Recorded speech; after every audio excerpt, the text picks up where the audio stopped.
Everyone judged her by appearance. One compliment changed everything. The weight of silence. Lyra Novik had made an art form of disappearing. Not physically, her 510 frame with its distinctive gait made that impossible, but socially, digitally, professionally. Video calls, camera conveniently malfunctioning, profile pictures, abstract geometric shapes, voice meetings, brief, efficient, technical. It wasn't paranoia, despite what her therapist suggested. It was pragmatism. 15 years of watching people's eyes slide away from the ridged scar tissue that mapped the left side of her face had taught her efficiency. Better to be the nameless security genius behind a firewall than the woman whose appearance made people uncomfortable. You can't avoid the Singapore conference, her supervisor Thomas had said during their weekly check-in. His voice carried the weary patience of someone who'd had this conversation before. Meridian needs our senior personnel there, in person, no exceptions. Lyra had stared at Thomas's blurry video feed, a deliberate setting on her end. I don't do public appearances, she replied, fingers drumming against her desk. Send Haruki. He knows the quantum shield architecture as well as I do. Haruki isn't the lead architect. You are, Thomas sighed. Look, this is non-negotiable. The Department of Defense contract is riding on this presentation. She disconnected without confirming, which Thomas would correctly interpret as reluctant acceptance. Now, 3 weeks later, she stood in the corner of Singapore's Suntec Convention Center, watching the crowd move like schools of tropical fish, bright, purposeful, and utterly unaware of the predator in their midst. Not that Lyra was a predator, but she felt like one, hyper-aware of her difference, calculating movements to minimize interaction. Excuse me, said a man's voice from behind her. Are you with Meridian? She turned, keeping the scarred side of her face angled away, a habit as ingrained as breathing. Yes. The man was perhaps in his early 40s, with salt and pepper hair cropped close to his scalp and eyes that crinkled at the corners when he smiled. His conference badge identified him as Dominic Wells, Technical Content Manager, Veritas Systems. I thought so, he said, extending his hand. I recognized you from your white paper on asymmetric cryptography applications. I'm Dominic. I've been hopping to meet you. Lyra's handshake was brief. You read that paper? She asked, skepticism evident in her tone. It had been published in an obscure journal with a circulation of maybe 200 specialists worldwide. Twice, he admitted, looking faintly embarrassed. I'm writing documentation for secure communications systems, and your approach to multi-layered encryption architecture was illuminating. Something in his voice, earnest, without the usual undertone of pity or discomfort, made her turn fully toward him. She watched his eyes carefully, waiting for the familiar flicker of shock, however carefully masked.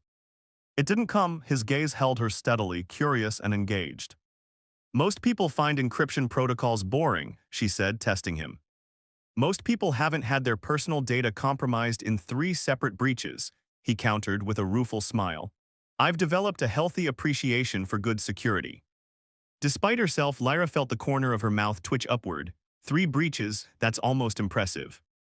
I prefer to think of myself as a statistically significant outlier. His smile widened. Are you speaking tomorrow? She nodded. Quantum-resistant algorithms, 4 o'clock, Lotus Hall. I'll be there, he glanced at her name badge. Lyra Novik, it's good to finally meet you in person. Then he did something that stopped her cold. He looked directly at her fully, not avoiding the scarred terrain of her face, and said, You have remarkable eyes, by the way, very perceptive, like you see things others miss. The comment landed like a stone dropped into still water, ripples spreading outward through her consciousness. Not a comment on her technical expertise, which she'd armored herself with, not an awkward avoidance of her appearance, but a simple observation that suggested he saw her, really saw her. Before she could formulate a response, they were interrupted by an announcement about the opening keynote. Dominic excused himself, promising to catch her presentation the next day. Lyra watched him walk away, feeling oddly unbalanced. She hadn't prepared for genuine recognition. That night in her hotel room, she stood before the bathroom mirror longer than usual. Her right side was ordinary enough: olive skin, straight nose, dark brown eyes beneath heavy brows. The left told a different story. The scarring started at her hairline, pulling the outer corner of her eye slightly upward, traveling down her cheek in whorls and ridges before disappearing beneath the collar of her shirt. The burns had healed as well as could be expected after the laboratory explosion during her postdoc research. 19 surgeries later, she had full functionality. But the mirror still showed what everyone saw first: damage, difference, pain. Except Dominic Wells hadn't seemed to see that. He'd seen her eyes, called them perceptive. She turned away from the mirror, unsettled by the warmth pooling in her chest. Her presentation the next day was flawless technically. She delivered information with machine gun precision, fielded questions with clipped expertise, and maintained eye contact with the back wall rather than any particular face. Standard operating procedure. Only once did she falter, when she spotted Dominic in the third row, leaning forward slightly, nodding as she explained the vulnerability patterns in conventional encryption systems. Their eyes met briefly, and she lost her train of thought for 3 excruciating seconds before recovering. Afterward, as attendees filtered out, she gathered her materials quickly, hopping to escape before the inevitable awkward congratulations from colleagues who'd never seen her in person before. "That was brilliant," said Dominic, materializing beside her. "Terrifying but brilliant." She glanced up, terrifying. "Your breakdown of how quantum computing will render most current security protocols obsolete within 5 years, absolutely terrifying." His eyes danced with genuine enthusiasm. "But your adaptive algorithm solution, that's where the brilliance comes in." "It's still theoretical," she said, surprised to find herself engaging rather than retreating. "We haven't fully tested the computational overhead in real-world applications." "But you're confident it will work," it wasn't a question. Yes, no false modesty, no qualification, she knew her work. "I'd love to hear more," he said. "A few of us are grabbing dinner at this hawker center nearby, real Singapore food, not hotel restaurant approximations. Would you join us?" The invitation caught her off guard. Her standard response formed automatically: polite decline, early flight, pressing deadline. But before she could voice it, Dominic added, "I promise not to ask you to explain quantum superposition while I'm eating chili crab. That seems like a recipe for confusion on multiple fronts." A laugh escaped her, rusty, unfamiliar but genuine. "That's actually tempting." "Good, because I have questions about your implementation of post-quantum cryptography that might change how we approach our entire documentation strategy."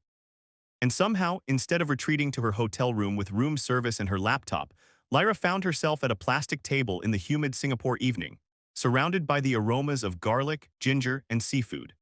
Dominic had introduced her to 2 colleagues who mercifully cared more about her insights on cybersecurity than her appearance. 3 hours later, as the night market buzzed around them, Dominic walked her back toward her hotel. "Thank you," he said unexpectedly. She looked at him, puzzled. "For what?" "For being generous with your knowledge, for not making me feel stupid when I asked basic questions." "They weren't basic questions," she countered. "You grasp the concepts better than most developers I work with." He smiled, looking pleased. "Coming from you, that's quite a compliment." They stopped at the intersection near her hotel. Street lights illuminated half her face, leaving the scarred side in shadow, her preferred lighting. "I meant what I said yesterday," Dominic said suddenly. "About your eyes, they're extraordinary, thoughtful. You don't just look at things, you see them." The words hung between them, honest and unadorned. No agenda, no pity, just recognition. For the first time in 15 years, Lyra didn't feel the need to turn away or deflect. "Thank you," she said simply. As she rode the elevator to her room, she realized something odd. For hours, she had forgotten to be conscious of her scars. She had simply been Lyra, engaged, present, seen. In the safety of her room, she pressed her fingertips to her cheeks, both smooth and textured. She wondered, with an unfamiliar flutter of hope, what it might mean to be known beyond the boundaries she had so carefully constructed. Echoes between stars. The Singapore conference ended, but Dominic Wells' words remained. They followed Lyra back to her apartment in Seattle, where rain tapped insistently against windows that overlooked Elliott Bay. They echoed as she resumed her digital existence, a disembodied expert voice in team meetings, a brilliant mind behind impenetrable code. "You have remarkable eyes, very perceptive, like you see things others miss." 3 weeks later, an email appeared in her inbox. From Dominic Wells at Veritas Systems. Subject: collaboration opportunity. Lyra, Veritas is partnering with Meridian on the DoD's new secure communications infrastructure. I've been assigned as lead technical writer for the project documentation. Your supervisor mentioned you'd be the security architecture contact. Would Tuesday at 2 p.m. your time work for an initial discussion? Regards, Dominic. She stared at the message, cursor hovering over the reply button. Professional, straightforward, nothing to suggest their connection in Singapore had been anything but collegial. And yet, Lyra's fingers moved across the keyboard before she could reconsider. RE collaboration opportunity. Tuesday works, video or voice. Lyra. His response came within minutes. Video would be helpful given the complexity, but I'll defer to your preference. She sat back in her chair, heart thumping uncomfortably against her ribs. Video calls were non-negotiable in her world, as in, she didn't negotiate, she simply didn't do them. Her colleagues had long since accepted her camera issues as an immutable fact, like gravity or her brilliance with encryption algorithms. Before she could overthink it, she typed, "Video is fine, calendar invite sent." Tuesday arrived with sheets of rain cascading down her windows. Lyra had spent an inordinate amount of time adjusting her desk lamp, angling her laptop camera, and telling herself this was purely professional. When Dominic's face appeared on screen, warm eyes crinkling at the corners as he recognized her, she was startled by the genuine pleasure that surged through her. "Lyra," he said, smiling, "good to see you." She'd positioned herself carefully, the scarred side of her face partially shadowed, old habits. "Hello, Dominic." If he noticed her strategic positioning, he gave no indication. Instead, he launched into an explanation of Veritas's documentation needs, specifically how to convey complex security protocols to non-technical military personnel without compromising the integrity of the information. As the conversation progressed, Lyra found herself forgetting to maintain her angle to the camera. She leaned forward, gesturing as she explained the layered authentication approach she'd designed. "The problem isn't making it understandable," she said. "It's ensuring that simplification doesn't create exploitable vulnerabilities in implementation." Dominic nodded, making notes. "So we need to be explicit about which steps cannot be modified or skipped, even if they seem redundant to the user." Exactly, most security breaches happen not because the system is flawed, but because humans take shortcuts. "People always look for the path of least resistance," he agreed. "Until resistance becomes necessary for survival," she said, then immediately regretted the revealing comment. Dominic looked up from his notes, studying her with those attentive eyes. "Is that from experience?" She hesitated, then nodded once.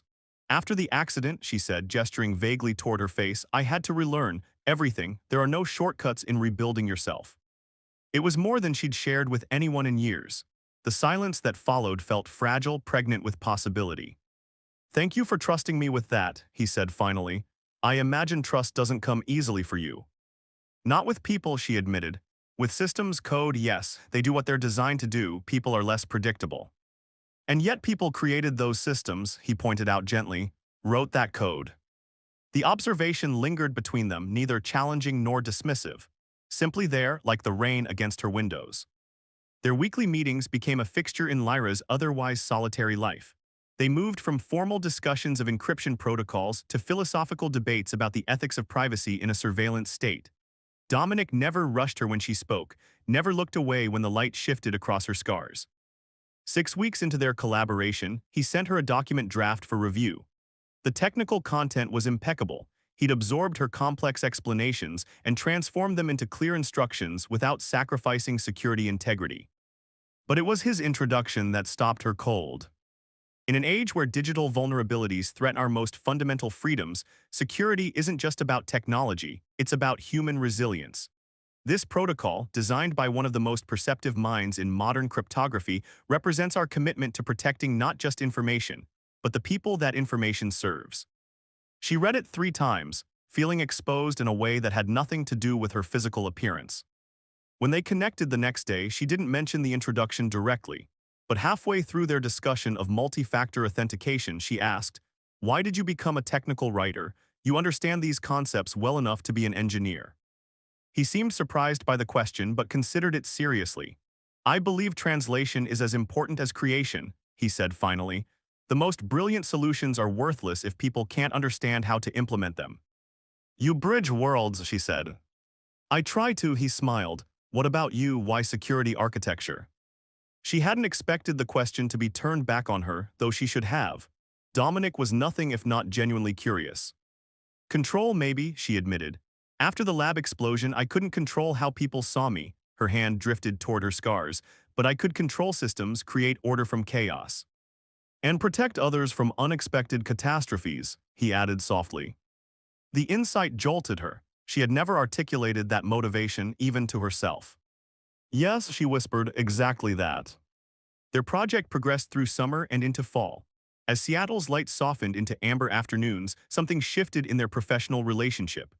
Dominic began sending her articles unrelated to their work, thought pieces on digital ethics, profiles of women in cybersecurity, even an essay on the mathematics of starlight.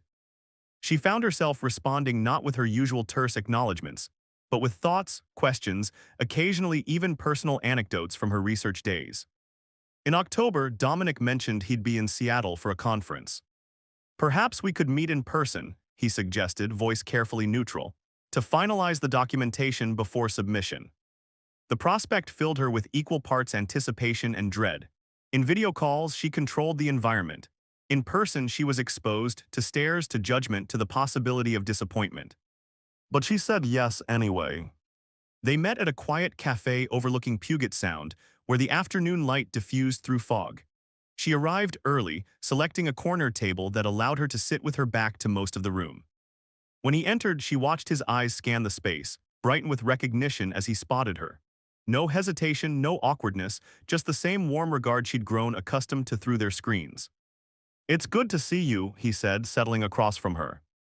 "You too." She'd worn her hair down, a curtain of darkness that partially obscured her left side, another old habit she hadn't quite shed.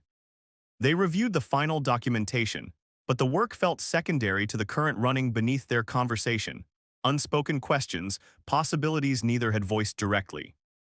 As they prepared to leave, Dominic paused. "I have something for you," he said, reaching into his messenger bag. He withdrew a small package wrapped in simple blue paper. She opened it carefully to find a book, The Starless Sea by Aaron Morgenstern.